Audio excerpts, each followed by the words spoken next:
بليز.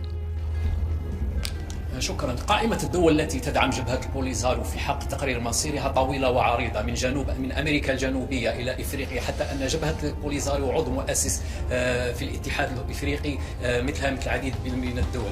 الآن السؤال: لماذا في كل خطاباتكم وتدخلاتكم تتهمون الجزائر، حتى أنه اليوم في مداخلتكم ذكرتم الجزائر أكثر من ذكر جبهة البوليزاريو التي هي الطرف الآخر الأساسي؟ لماذا تخصيص اتهامات الجزائر؟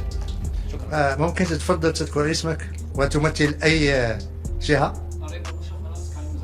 سكاي نيوز عربية. سكاي نيوز عربية تتكلم باسم الجزائر، تدافع عن الجزائر الآن.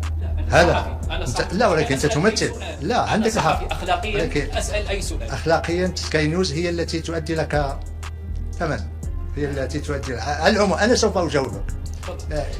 لماذا تكلمت عن الجزائر؟ لأن الجزائر هي الدولة الوحيدة التي خلقت البوليزاريو وسلحته ودعمته دبلوماسيا، وهي التي غير هذه السنة يعني خصصت 6 ملايين دولار لللوبينج من أجل البوليزاريو. من أين تأتي شرذمة البوليزاريو بأسلحتها؟ من تندوف. أين توجد الجمهورية المزعومة؟ في تندوف. أين يوجد المسؤولين تاع البوليزاريو؟ في تندوف. من يؤدي الثمن ديال التذاكر تاعهم، الاوتيل تاعهم، الاصفار تاعهم، السيجارات بتاعهم؟ في تندوف. الجزائر هي التي خلقت البوليساريو، وهي التي تموله، وهي التي الان تدافع عليه. وانا لا افريقيا سيقف هنا مع دعم سياسي. الدعم السياسي شيء. احنا لا نقول الجزائر ما عندهاش الحق تتكلم على تقرير المصير، ما فيش، هذا مبدأ. كما نحن كذلك ندافع على تقرير المصير في جميع أنحاء العالم.